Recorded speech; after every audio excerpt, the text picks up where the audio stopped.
अल्हम्दुलिल्लाहि रब्बिल आलमीन वस्सलातु वस्सलामु अला रसूलिल्लाह अम्मा बाद। उस्ताद के हकूक़, दीनी इल्म की फ़ज़ीलत और आदाब के बारे में हम देख रहे हैं। आज जिस सीरीज़ में हम देखेंगे, जिस मौजू पे बात होगी, वो है उस्ताद के हकूक़।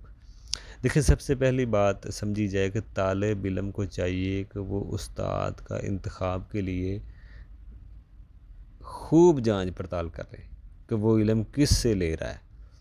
जिससे वो इल्म लेना चाहता है वो उस्ताद की अच्छी तरह जांच पड़ताल कर ले, क्योंकि वो तालिब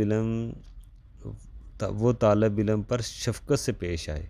ऐसा उस्ताद हो, नरमी से पेश आए और उसकी सिफ़ात और अच्छी और पाक दामन हो, ठीक है ना। और उस्ताद को चुनते हुए आप देखें, सलफ़ कहते हैं कि ये इल्म है, ये इल्म दीन है।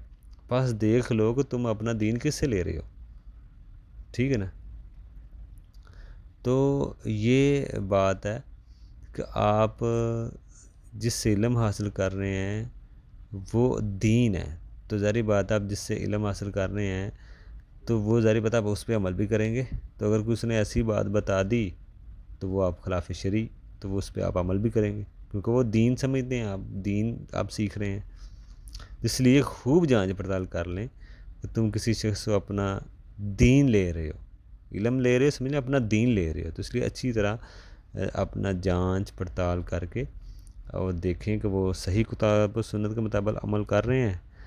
तो इसलिए उनके जो सही किताब व सुन्नत और सलफ़ के मनहज के ऊपर हैं, उनसे ही इल्म हासिल करें। ये एक बड़ा अहम मसला है। ये नहीं कि कोई ऐसा तसव्वुफ़ वाला फ़िरका है, जमात है कि चाहे जितनी भी हदीस पक्की आ जाए वो अपने इमाम को नहीं छोड़ते। तो ऐसे लोगों से परहेज़ करें जिनके अंदर तअस्सुब है और अंधी तकलीद कर रहे हैं और कुरान हदीस को तरजीह नहीं देते, अपने अहले इल्म को तरजीह देते हैं। जैसे भी उनका मामला तहकीक है उस हिसाब से वो चलते हैं, किसी एक को पकड़ के। तो ऐसे लोगों से परहेज़ करें। उन लोगों के जो किताब व सुन्नत की पाबंदी करते हैं, उन लोगों से इल्म हासिल करें। दूसरा ये है कि जो ज़्यादा मशहूर लोग होते हैं, शोहरत वाले लोग होते हैं, उनसे इल्म हासिल करने में परहेज़ करें। मशहूर से मुराद ये है कि खाली उनकी शोहरत ही है। हाँ, अगर आलम भी हो अच्छे, कोई मसला नहीं, आप ले सकते हैं, ठीक। आलम होने चाहिए, तकवे वाले होने चाहिए, चाहे मशहूर ना भी हों। इमाम गज़ाली कहते हैं कि मशहूर आलम से इल्म लेने से तकब्बर आ सकता है, तकब्बर इंसान के अंदर आ सकता है ना। तो इसलिए ये भी अदब है कि वो देखें कि उस्ताद उस इल्म में कितनी महारत रखता है, ये भी चीज़ देखें। अगर आप किसी से इल्म हासिल कर रहे हैं तो ये भी देखें कि वो कितनी महारत रखता है उस इल्म से, कितना उसके पास इल्म है, उस चीज़ में कितना वो माहिर है। तो जो भी आप इल्म ले रहे हैं वो इस आलम से ले जो इस फील्ड का फ़न है, जो इसको माहिर है वो, ठीक है ना, जो इस फील्ड में महारत रखता है। जैसे विरासत का इल्म है तो वो कोई विरासत जो ज़्यादा जानता है उससे हासिल करें। अरबिक का इल्म है, वो जो अरबिक का ज़्यादा माहिर है, ग्रामर का, उससे हासिल करें। तो जो जो किसी का माहिर है उससे इल्म हासिल करें। इसी तरह जब उस्ताद का अदब ये भी है कि इमाम शाफ़ी फरमाते हैं कि अपने उस्ताद इमाम मालिक के सामने इमाम शाफ़ी फरमाते हैं कि इमाम शाफ़ी फरमाते हैं कि सिर्फ़ किताबों से इल्म हासिल करना, आप किताबों से सिर्फ इल्म हासिल नहीं कर सकते, उलमा से सीखें। आप उलमा से इल्म हासिल करें। उस्ताद का अदब है कि इमाम शाफ़ी फरमाते हैं कि अपने उस्ताद यानी कि इमाम मालिक के सामने वो अपनी जो किताब है उसके जो औराक हैं वो भी पढ़ते नहीं थे, आराम से पढ़ते थे कि ताकि मेरे उस्ताद को इसकी आवाज़ ना जाए। ये अब मसला है उस्ताद के एहतराम का, उस्ताद के हकूक़ का, कि बड़े हकूक़ हैं उस्तादों के, बड़ा एहतराम है। इमाम शाफ़ी इस तरह एहतराम करते कि इमाम मालिक के सामने, अपने उस्ताद के सामने, कि किताब के जो औराक हैं वो पलटते बदलते वक्त भी आसानी से करते ताकि इसकी आवाज़ जाए, वो डिस्टर्ब ना हो। ये अदब था, ये एहतराम था उस्ताद का।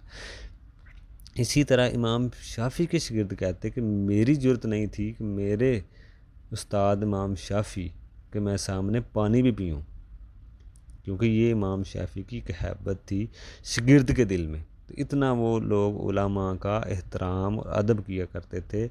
इस तरह ही उस्ताद का अदब और एहतराम ही की वजह से अल्लाह ताला ने उनकी ये जो किताबें हैं ये हमारे तक पहुँची हैं। तो अदब बड़ा ज़रूरी है।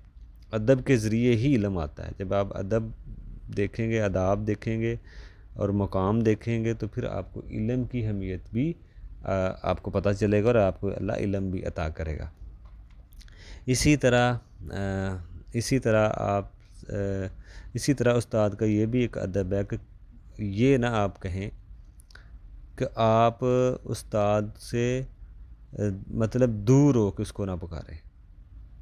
मैं उस्ताद दूर है तो आप दूर से उसे पुकार रहे हैं, ये भी उसके अदब के ख़िलाफ़ है। मतलब करीब हैं तो करीब से आप उनको पुकार सकते हैं और जमा का सीगा का इस्तेमाल करें। जैसे हम कहते हैं तू करके बोलते हैं, तो ये वाहद का सीगा उस्तादों के लिए इस्तेमाल ना करें बल्कि अदब से। अगर उस्ताद की अदब मौजूदगी में भी आप उसका अगर नाम लें तो अदब से और एहतराम में लेना चाहिए, अदब मौजूदगी में। और अपने शेख जो उस्ताद हैं उनका नाम अदब से लें, ठीक है ना, कुछ लक़ब लगा कर, जैसे हमारे शेख अब्दुर्रहमान, इस तरह यानी कि अदब के साथ उनका नाम लेना चाहिए। ये भी एक उस्ताद के हकूक़ में, अदब में ये चीज़ें शामिल हैं।